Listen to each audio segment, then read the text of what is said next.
हम जानना चाहेंगे कि श्री चंद्र जी महाराज जी का आज जन्मोत्सव समारोह पटना में मनाया गया। ये इसके पीछे की वजह क्या है, क्या समाज को आप संदेश देना चाहते हैं, इसके बारे में सबसे पहले मैं आपसे जानना चाहूँगा।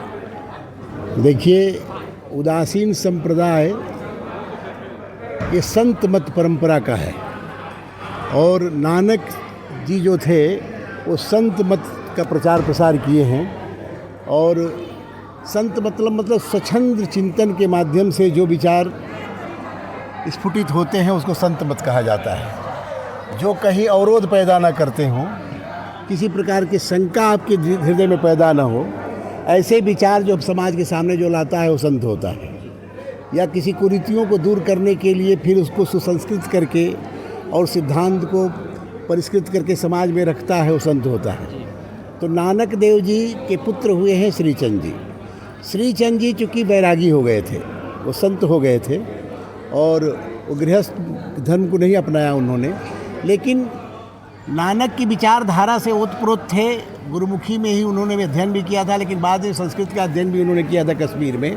तो चूँकि वैदिक वाङ्मय से भी वो परिचित थे, इसलिए नानक जी को उन्होंने छोड़ा नहीं, गुरु ग्रंथ साहब को भी साथ लेके चले। क्योंकि नानक जी पूरा गुरु ग्रंथ साहब का एक जगह एकत्रित नहीं किए थे, वो तो अंगद देव और बाद में अर्जुन देव इत्यादि जितने गुरु होते गए उनकी वाणियाँ उसमें जुड़ती चली गई। और संतों की वाणी का संग्रह है कौन सा, गुरु ग्रंथ साहब। उसमें कबीर के भी विचार हैं, दादू के भी विचार हैं, रैदास के भी विचार हैं, मीरा के भी हैं, कृष्ण की भी चर्चा है, तो सबकी चर्चा है। और राम की चर्चा तो इतनी गुरु ग्रंथ साहब है कि शायद राम शब्द निकाल दिया जाए तो गुरु ग्रंथ साहब आधा हो जाएगा, इतनी राम की चर्चा है। लेकिन साथ साथ वो वैदिक वाङ्मय को भी लेकर के श्रीचंद जी चले। और ये जितने आप आज देख रहे हैं, जितने लोग जुटे हुए हैं, तो हमारे यहाँ कुछ गृहस्थ पहले से भी जुटे थे, कुछ जो संत परंपरा से मठाधीश थे वो भी सदगृहस्थ हो गए किसी कारणवश, तो वो भी इसमें थे। जो सदगृहस्थ हैं उनकी संस्था एक बनी, चूँकि वो अपने आप को भूल गए थे कि मैं कौन हूँ, मेरा सिद्धांत क्या है, और मुझसे लोग विचार लेकर के अपने आप को गौरवान्वित महसूस करते थे या अपने को बदल देते, अपनी जीवन धारा को बदल देते थे।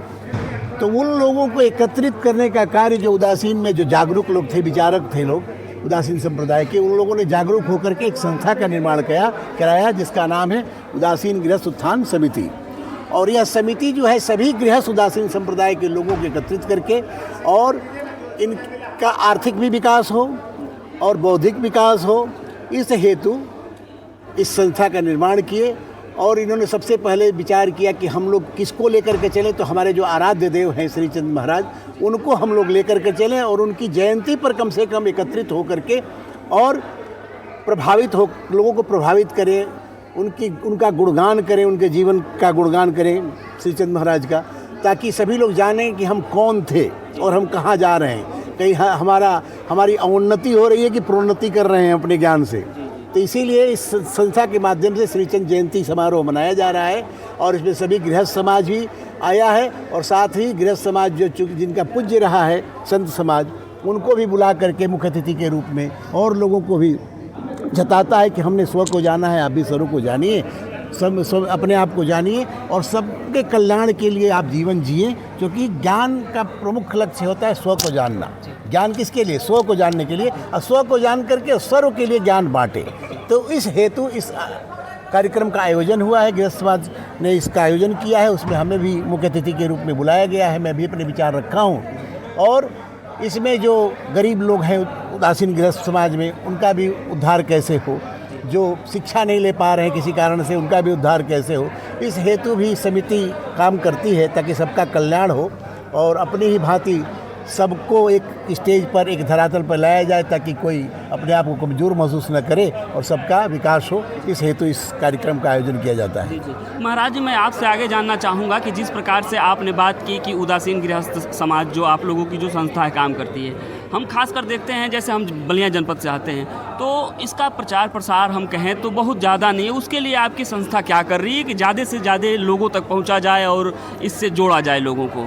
असल में जो कह सकते हैं कि जो अवरोध बीच में आ गया था, उसे तो उदासीन हमारा अखाड़ा भी है। आप 13 अखाड़े जो सुनते होंगे अखाड़ा परिषद में, उसमें उदासीन अखाड़ा भी है। उसमें 3 हमारे अखाड़े हैं जो हमारे विचारधारा से होते हैं। उसमें उदासीन बड़ा पंचायती अखाड़ा है, उदासीन नया अखाड़ा है, और एक और अखाड़ा है उसको निर्मल अखाड़ा बोला जाता है। तो 3 अखाड़े तो हमारे उदासीन के ही हैं, जो बाबा श्रीचंद जी के ही उससे मार्गदर्शन में चलते हैं। उनके क्या नाम है, दिशा निर्देश जो दिया था, उन्होंने उपदेश दिया था, उसी को लोग आचरित करते हैं और उसी का उपदेश लोगों को करते हैं। तो ऐसा नहीं है। लेकिन जो गृहस्थ हो गए थे वो थोड़े से अपने आप को, जो संस्कार, जो परिवेश मिला उसमें अपने आप को घुल मिल करके अपने शौक को भूल गए थे कि मैं भी कुछ हूँ, है कि नहीं।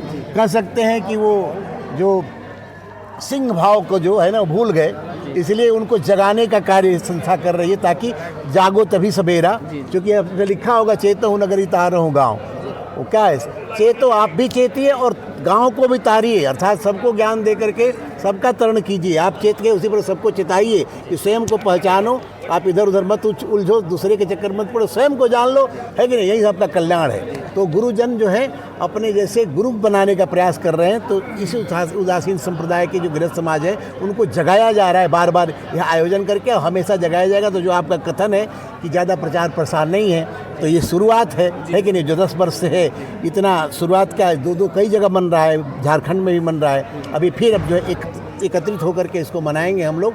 और फिर जो आपका प्रश्न है उस प्रश्न का उत्तर यही होगा कि हम लोग अब प्रारंभ कर दिए हैं, जागरूकता हर जगह फैल जाएगी, उदासीन के बारे में जान जाएंगे। क्योंकि उदासीन शब्द का अर्थ उदासी से लोग लेते हैं, लेकिन उदासीन शब्द का शास्त्रोक्त अर्थ होता है उत धन आसीन। उत उपसर्ग है कि नहीं। अर्थात जो ज्ञान की अवस्था में अवस्थित रहे उसे उदासीन कहा जाता है। तो ज्ञान क्या है, तो सुख दुख समय कृत्वा लाभा लाभो जया। जो सुख दुख में जो विचलित न हो, अपने आप को परेशानी में न डाले, बहुत प्रसन्नता में ज़्यादा, है कि नहीं, आत्मश्लाघा में कुछ उल्टा सीधा कर दे, अहंकार न हो जाए। इसलिए इससे बचने के लिए जो है वह पंडिता समदर्शना, पंडित विद्वान की भांति जो है ना उदासीन संप्रदाय प्रचार प्रसार करता है। इसका मुख्य उद्देश्य है ताकि सबको जगाया जाए, समाज को जगाया जाए। संत समाज को जगाता है, समाज के जो सिद्धांत रूढ़िवादी हो गए हैं उसको दूर करता है।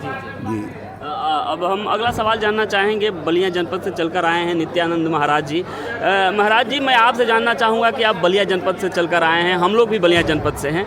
हम लोग यहाँ पर कुछ और कवर करने आए थे, आपका कार्यक्रम के बारे में जाने हम लोग यहाँ पर आए हैं विद्यापति भवन में। तो आपसे मैं जानना चाहूँगा कि आप बलिया जनपद से आए हैं, आज जो कार्यक्रम हुआ कहाँ कहाँ के लोग, जैसे आपको जानकारी होगी कि लगभग कहाँ कहाँ के लोग इस कार्यक्रम में हिस्सा लिए थे आज? सबसे पहले आप मीडिया जन जो बलिया से चल कर के और मेरी संस्था का कवरेज करने आए हैं, मैं आपको सबसे पहले धन्यवाद देता हूँ।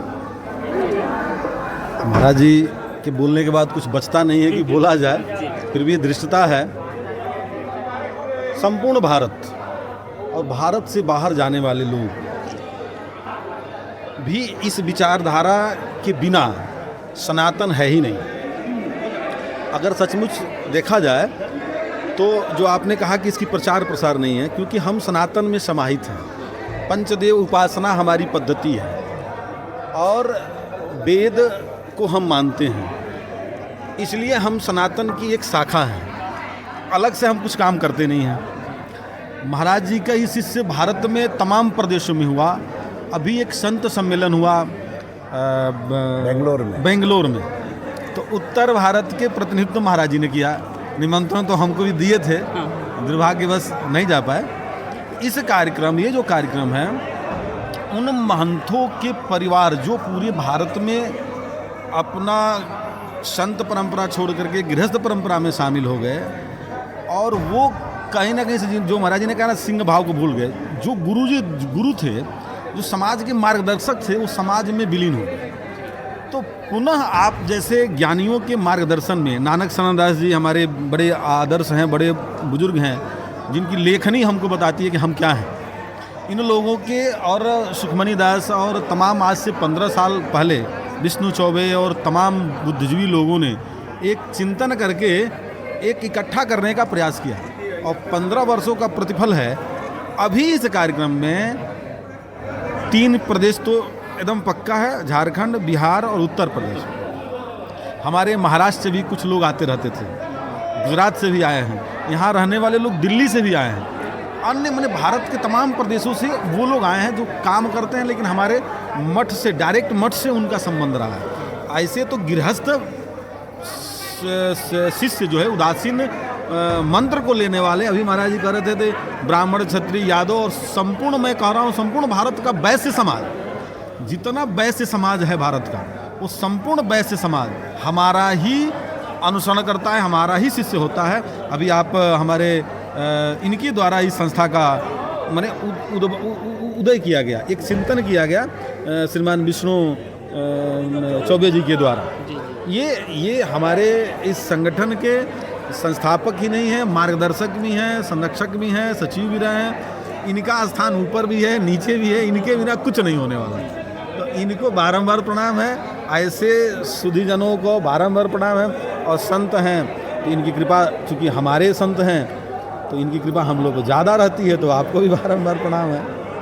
आप सभी को बहुत बहुत धन्यवाद। आप लोगों ने अपने कीमती समयों में से समय निकालकर हमारे चैनल को दिए, इसके लिए आप सभी का बहुत बहुत धन्यवाद। चौबे जी का बैठे